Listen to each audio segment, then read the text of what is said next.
오늘 넷째 주일에 형제와 연합하여 동거하는 삶, 형제와 연합하여 동거하는 삶이라는 제목을 가지고 같이 말씀을 좀 나누겠습니다. 하나님이 기뻐하시는 가정이라는 것은 반대적 개념으로 세상 사람들이 부러워하는 가정이 아니라는 뜻입니다. 우리가 이때 지금 주제를 잡고 말씀을 나눌 때 주제가요, 세상 사람들이 저렇게 되었으면 좋겠다, 그런 가정을 말하는 게 아니라 하나님이 보시기에 아름다운 가정, 하나님이 볼 때 야, 너희 가정 정말 괜찮다, 이런 가정을 우리가 이루기 위해서 이 5월 가정의 한 달 이 말씀을 좀 나누고 있습니다.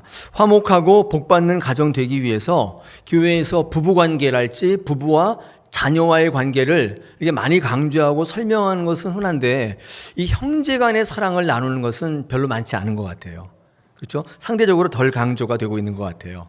오늘 본문은 그런 점에서 조금 주목할 만한 본문입니다. 오늘 2절에 보니까 보배로운 기름이 아론의 수염에서 흘러서 넘치고 있다라는 표현이 있습니다. 이 보배로운 기름이라는 게 어떤 거냐면 이제 풍성함이에요. 하나님이 주시는 영적, 물질적 모든 축복을 다 합한 거예요. 영적인 축복은 우리 3절 맨 밑에 보니까 뭐라고 되어 있어요? 영생이다. 영생을 주신다는 거죠. 이 형제와 연합하여 동거하는 관계를 통해서 영생을 주신다. 물질적 축복도 주세요. 형제와 연합하면 세상적으로도 잘 되게 할 줄 믿습니다. 여러분, 이런 복이 어디서부터 나온다는 거예요? 아론의 수염으로부터 나온다고 말씀하고 있습니다. 그렇죠? 중요한 거는 왜 그런 풍성함을 아론의 수염으로부터 나오게 하시는가의 문제입니다. 자, 그렇다면 이 수염이 뭔 줄 알아야겠죠? 수염 있나요? 오늘 제가 죄송합니다. 이거 면도를 못하고 왔네. 네, 수염이 있는데 이런 수염이라기보다는 이 수염은요, 대제사장이 가지고 있는 권위와 위엄, 영광입니다. 대상이 쭉 기르는 수염인데, 그래서 수염이라고 하는 말은 단순히 이런 수염이라기보다는 아론이 대제사장이었는데 그 대제사장이 가지고 있는 권위와 그의 영광을 통해서 이 보배로운 기름이 넘치게 하시겠다는 말입니다. 되게 중요한 말이죠. 그런데 한 번 더 생각해 볼 게 있는데, 왜 이렇게 엄청난 복과 풍성함을 대제사장의 수염을 통해 주시는가? 여러분, 대제사장을 통해 주신다고 했는데, 여러분, 대제사장이 아론이잖아요. 근데 왜 하필 아론을 통해 주시는가를 한번 생각해 보겠습니다. 왜 아론이 대제사장인가요? 모세도 있잖아요. 더 위대하게 쓰임받았던 모세도 있는데 왜 하필 아론이 대제사장일까요? 한 번도 생각해 보지 않았죠. 그러고 보니까 좀 이상한 게 좀 있긴 있어요. 그죠? 여러분, 신정일치, 다시 말해서 신앙과 정치가 하나 되던 고대 유대 사회에 있어서 이런 민족을 출애굽시켜가지고 하나님의 땅으로 이끌었던 이 민족의 지도자, 민족의 국부였던 모세가 대제사장이 되어야 되는 것은 당연한데 아니란 말이죠. 모세가 대제사장이 아니에요. 아론이 대제사장이었단 말이죠. 민족의 정치적인 지도자가 종교의 지도자가 되는 것도 당연한 것인데 실제로 대제사장은 아론이었다는 것입니다. 이게 무슨 이유 때문에 이런 걸까요? 여러분, 아론은 어떤 인물인가요?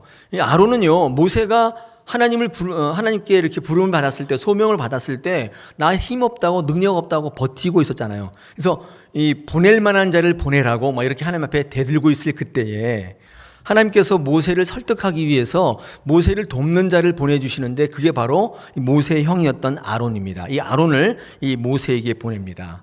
그러니까 아론은요, 하나님께서 모세의 부족한 면을 보충시키기 위해서 세우신 조력자예요. 주인공 아니라 조연이에요, 조연.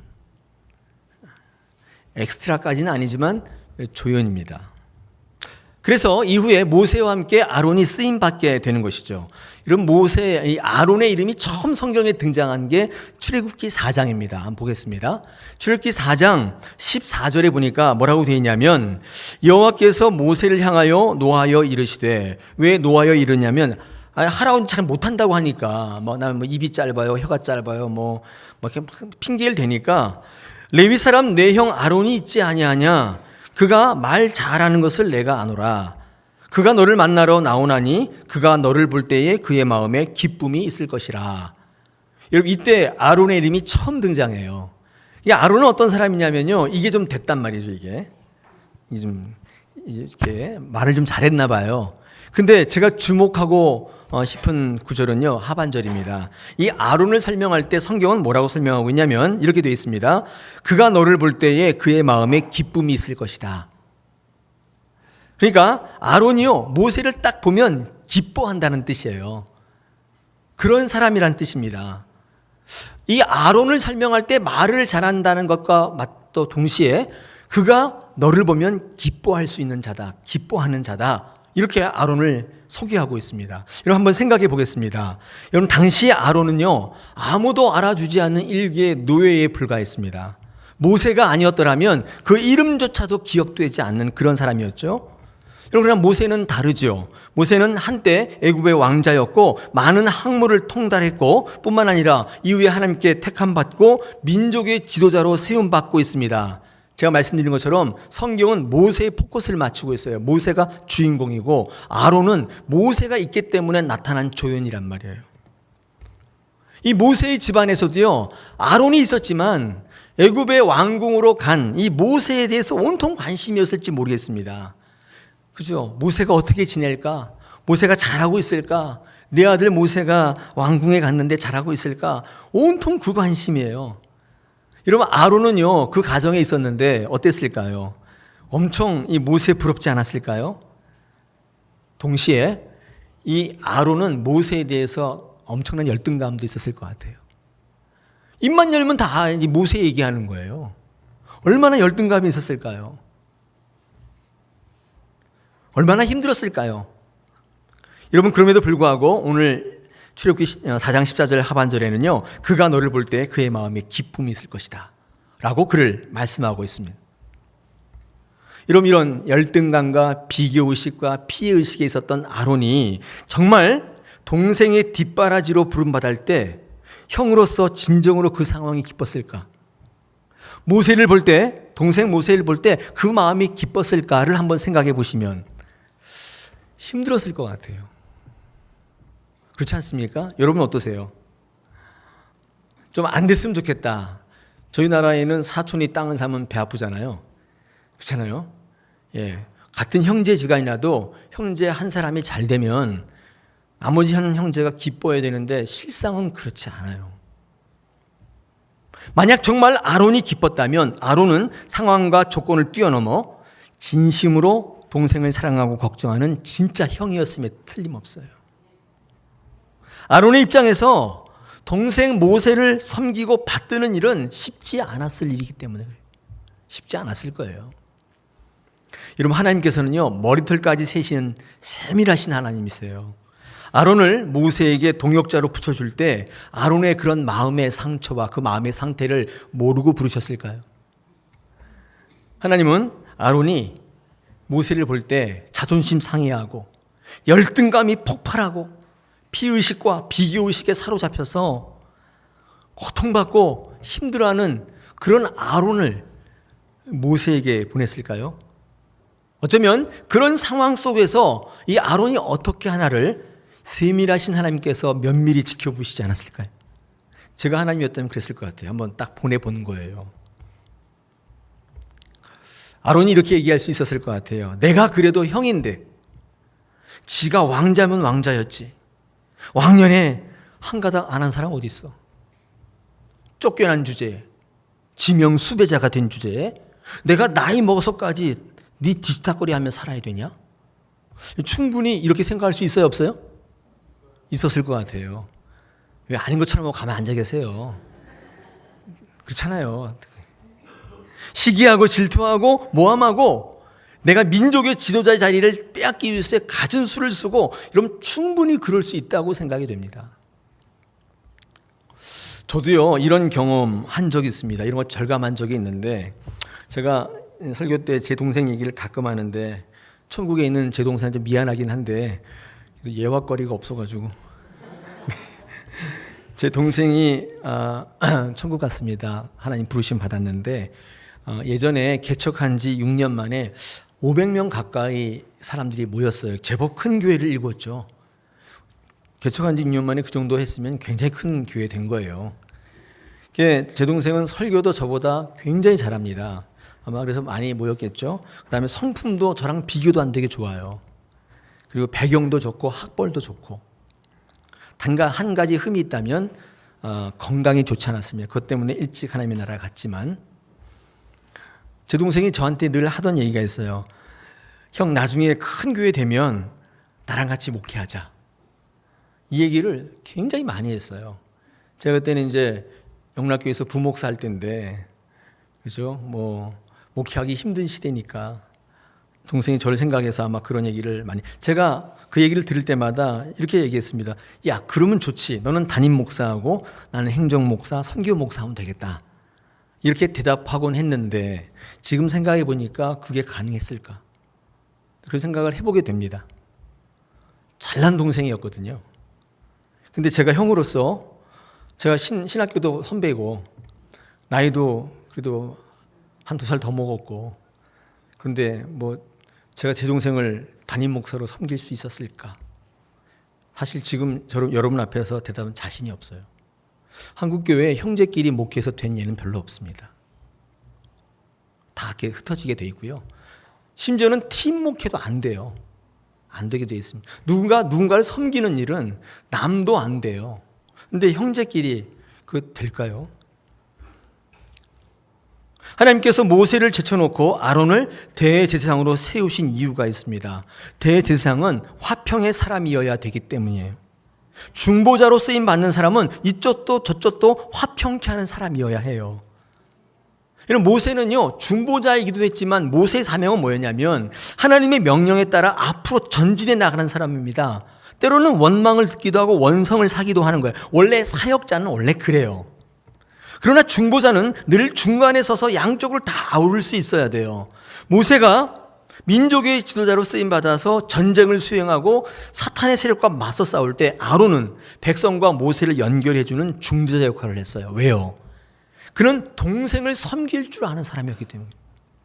쉽지 않은 일이에요, 그거요. 이런 모세도 중보자 역할을 하지 않습니까? 안 하는 건 아닌데 결정적인 순간에 모세가 나서긴 하는데 이 모세와 이 백성들의 중간자 역할을 했던 아론은 그 성격 자체가 동생이라도 섬기며 받들 수 있는 그런 성격의 화평의 사람이었어요. 하나님께서 이 아론을 이렇게 지켜보시면서 야, 쟤 좀 특별한 애다. 내가 조력자로 보내긴 했는데 설마 했는데 진짜네. 진짜네. 여러분 그래서 모세에게 주어야 했을 대제사장직을 아론에게 옮긴 게 아닌가 저의 해석이에요. 아론이 그 대제사장의 직분을 받았습니다. 여러분 모세 입장에서도요. 아론이 대제사장이 되는 것은 그 모양이 빠지는 그림이에요. 별로 좋은 그림은 아니에요. 왜냐하면 민족의 지도자는 맨 앞에서 지휘하는 인물이지 않습니까? 그런데 제사할 때만큼은 그 자리를 내어줘야 되는 거예요. 그때는 아론이 주관하는 거예요. 이른바 투톱 체제가 되는 투톱. 이 지휘력에 손상을 입을 수 있는 거 아니에요?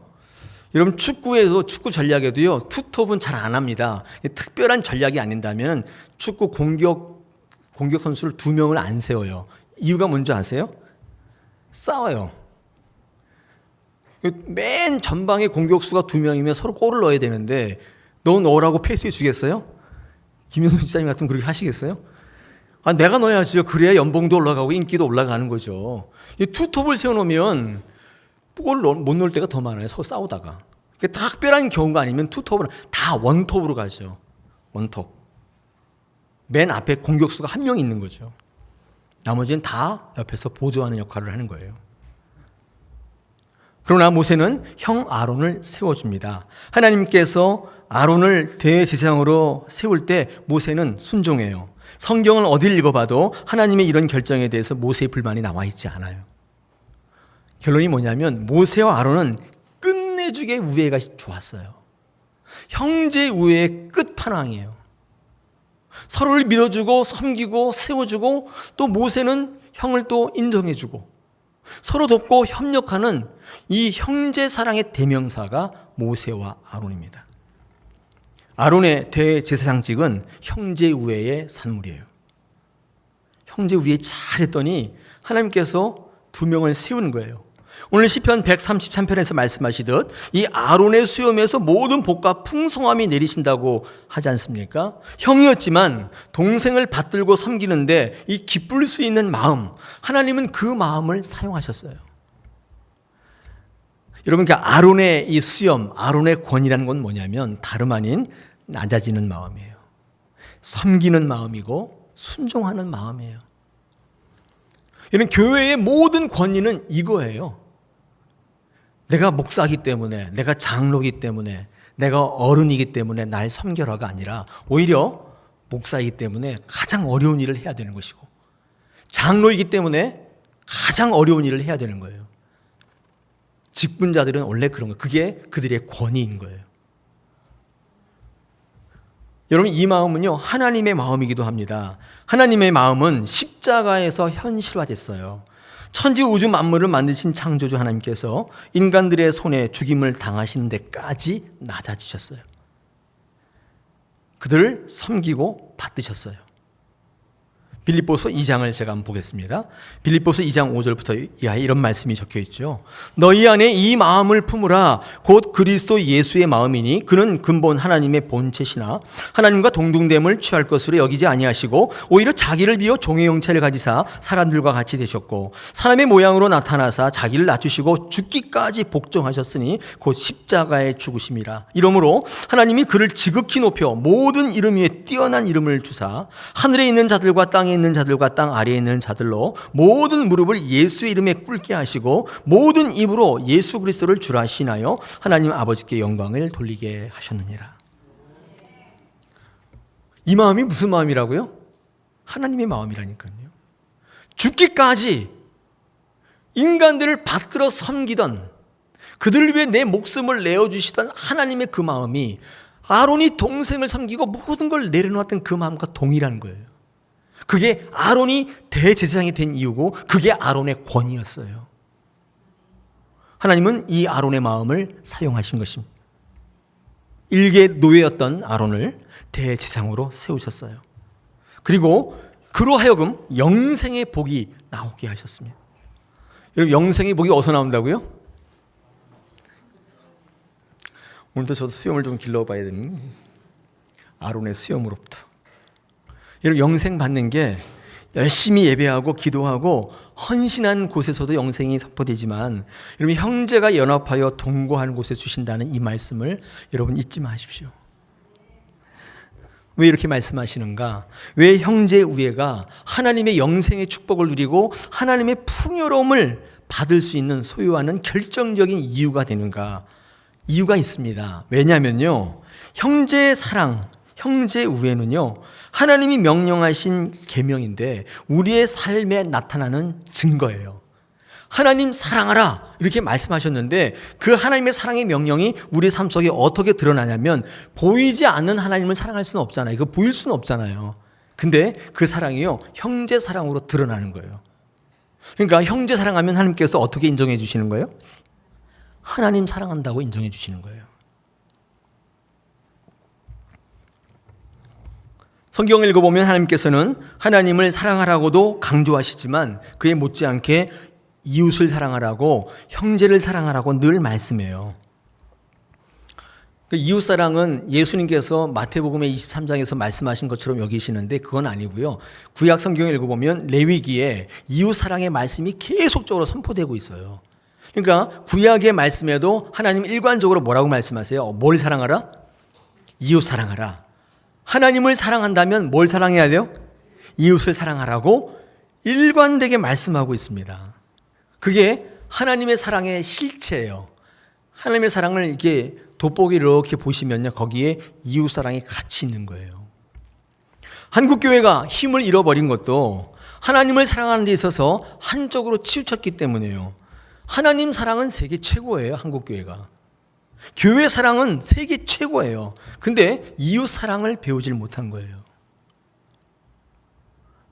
기도하는 거 1등이고요. 예배하는 거 1등인데 봉사하고 헌신하는 데는 아주 재주가 없어요.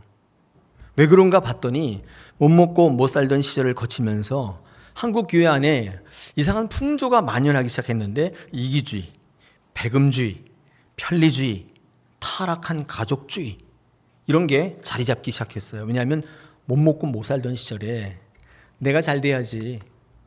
그래야 교회에서도 대접받아. 돈 없어 봐. 교회가 무시해.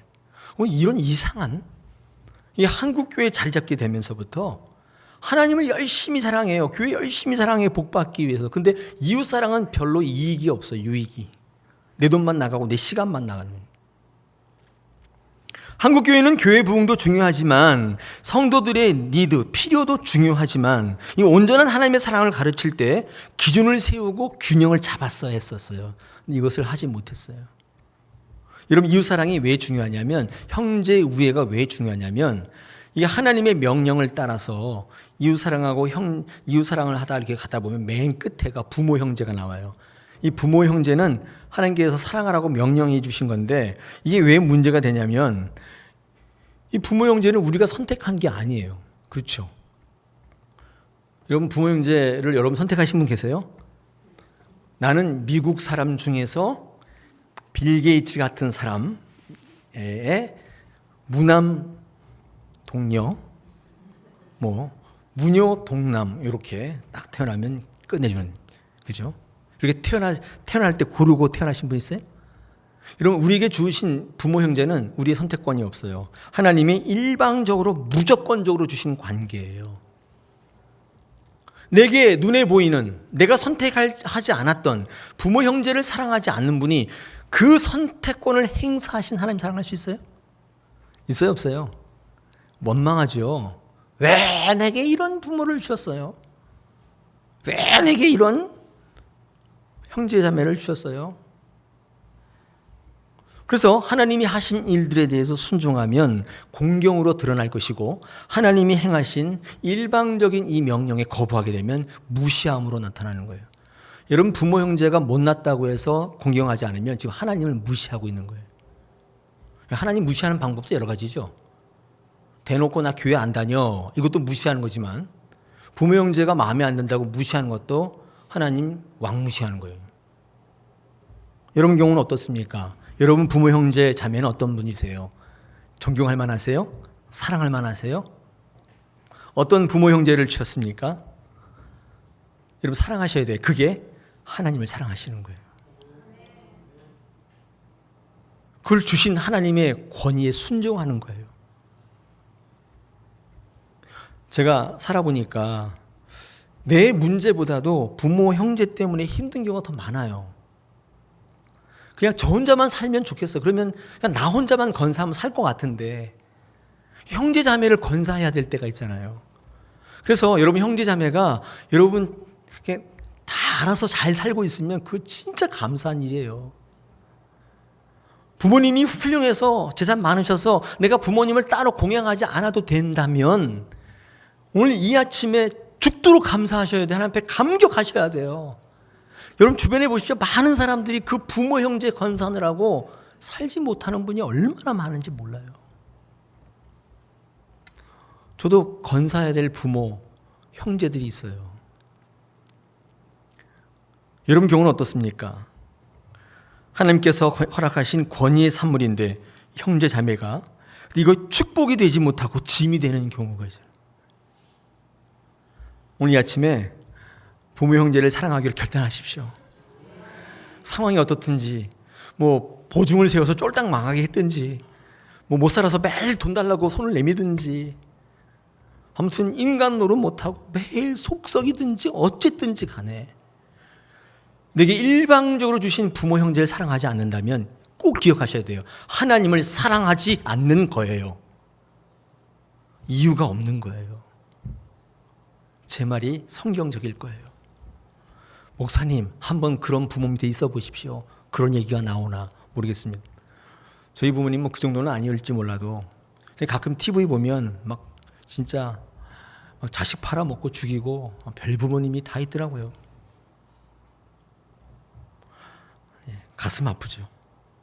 하나님께서 가지고 계신 계획과 뜻에 대한 순종은, 하나님에 대한 사랑은 우리의 삶에 그렇게 표현되는 거예요. 드러나게 되어 있다는 것입니다. 눈에 보이는 형제 자매를 사랑하지 않는 자가 눈에 보이지 않는 하나님을 사랑한다. 이거 아이러니라는 거, 하나님의 생각이에요.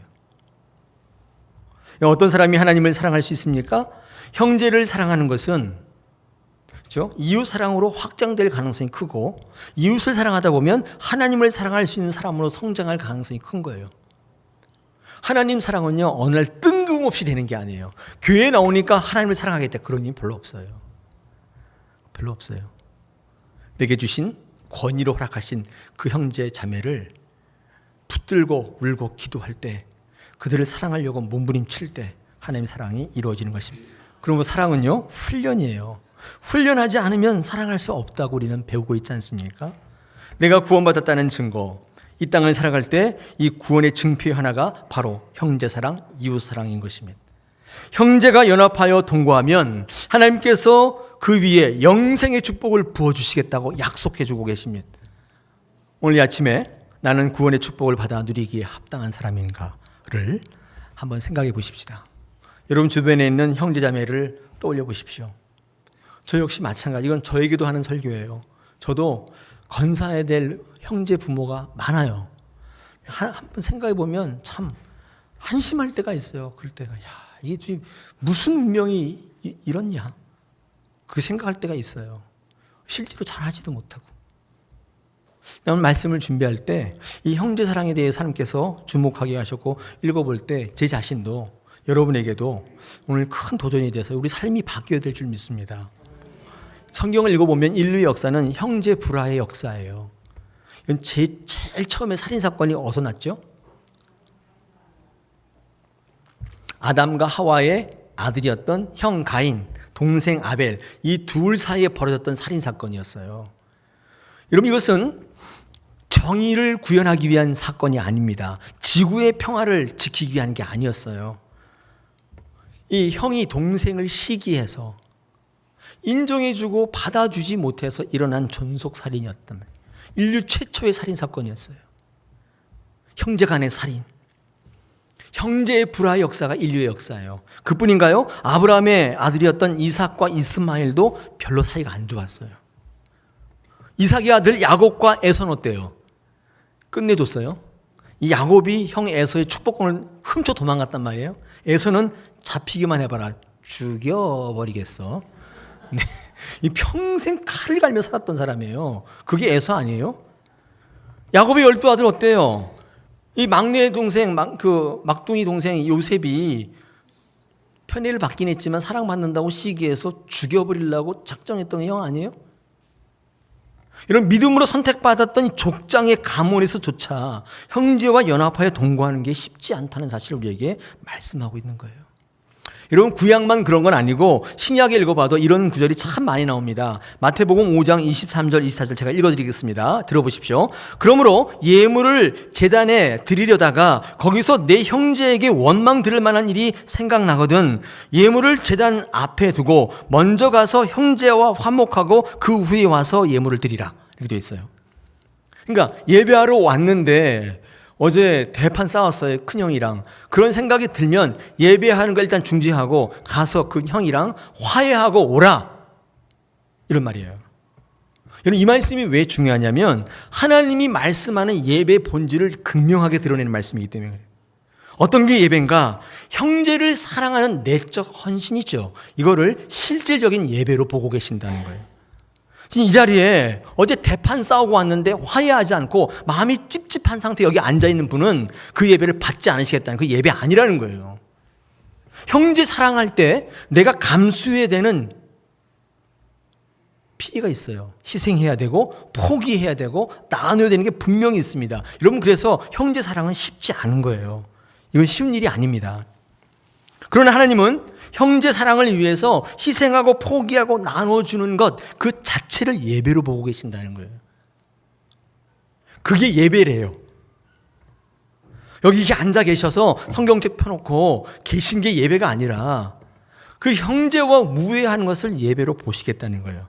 충격적이지 않습니까? 하나도 충격을 안 받아 하시고 지금 다들 하나님 만나고 계시네요. 여러분, 예배가 얼마나 강력합니까? 우리가 예배, 하나님이 원하신 예배 제대로 드리면 우리 인생의 문제 다 풀려나가요.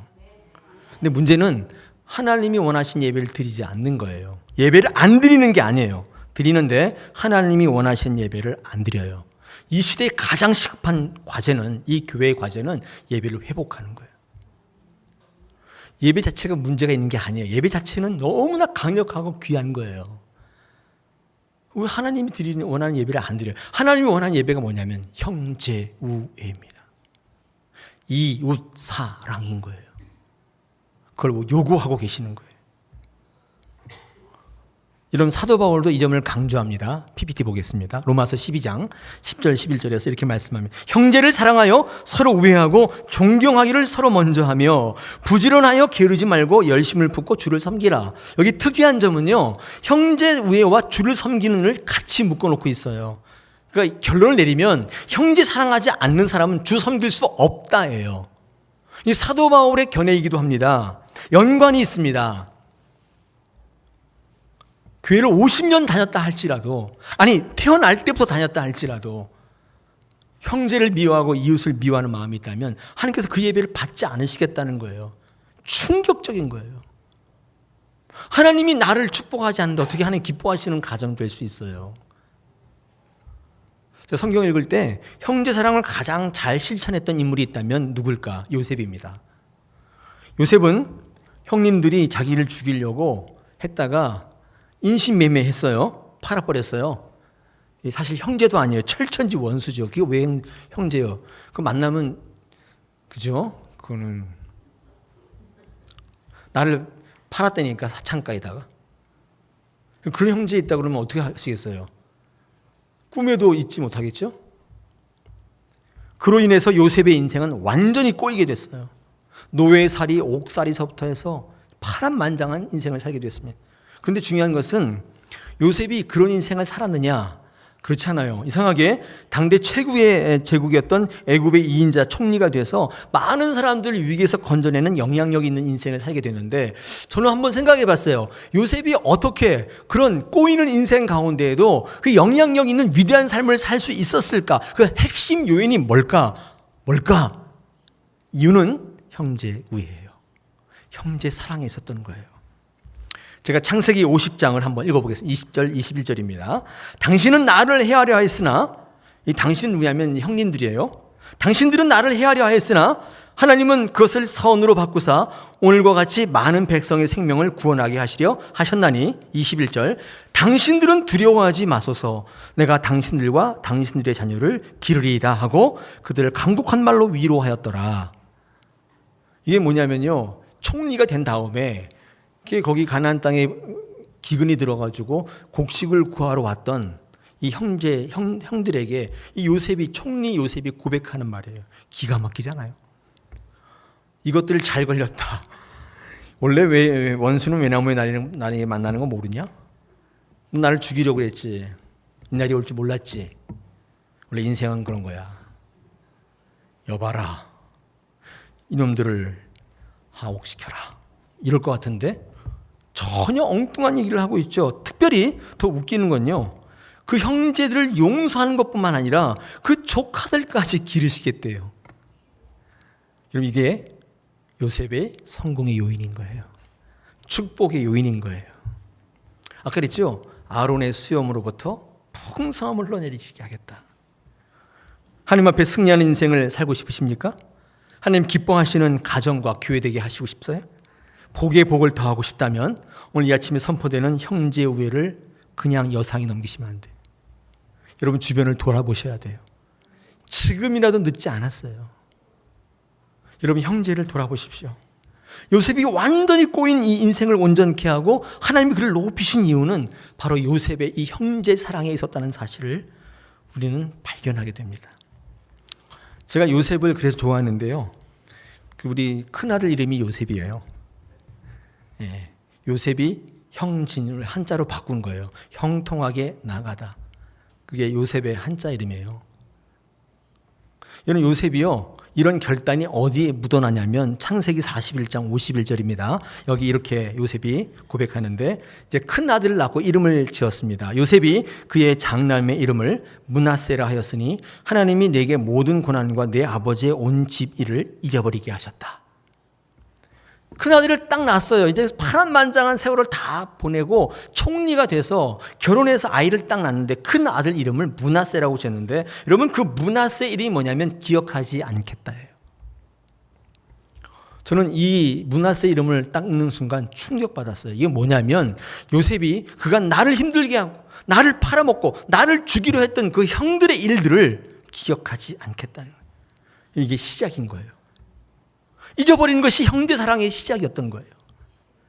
과거 일들을 기억하지 않겠다. 그래서 자기 아이의 이름을 므낫세로 지은 것입니다. 요셉의 형제 사랑에 분연한 자기 의지의 표현인 거예요. 므낫세는요, 형제 사랑의 이름인 거예요. 사랑하는 여러분, 우리도 이런 모습이 있었으면 좋겠습니다. 쉽진 않아요. 쉽진 않습니다. 어쩌면 쉽지 않기 때문에 하나님의 복 받기도 어려운지 모르겠습니다. 우리는 내 생각이 가는 대로, 내 마음이 가는 대로, 내 감정이 움직이는 대로 살아가는 게 잘 사는 거라고 생각할지 모르고, 상처받으면 상처대로, 감정이 상하면 감정이 상한 대로 산다면 저와 여러분과 세상 사람과 다른 게 뭐가 있어요? 여러분 주변 이웃들에게 상처받으셨습니까? 형제들 여러분 아프게 하셨어요? 부당하게 대접받으셨어요? 기억하지 마십시오. 잊어버리십시오. 오늘 아침에 이제 설교 끝나면 기도할 텐데 이렇게 기도하세요. 잊어버리는 축복 있게 하옵소서. 므낫세의 은혜를 허락하여 주옵소서. 그쪽 방면에는 치매가 걸리게 해주십시오. 생각지도 않게 해주십시오. 그리고 온전히 축복하게 해주십시오. 할렐루야. 5월에 푸르름이 더해가고 있습니다. 이제 얼마 안 있으면 올도 끝날 건데 우리 가정에, 교회에 하나님이 기쁘심이 있기를 원합니다. 상처가 없는 건 아니에요. 아픔도 있고 한데 기억하지 않고 잊어버리는 거예요. 잘 되는 분들은요, 잊어버리는데 못 되는 분들은 그거 계속 묵상해요. 묵상하는 성경 말씀을 안 보시고 계속 그거 묵상하면서 상처 꺼내가서 또 보고 묵상하고 계속 아파하고 힘들고, 그렇게 하지 마시고 다 잊어버리시고 하나님의 백성으로 다가오는 한 주간도 믿음으로 승리하시기를 축원합니다.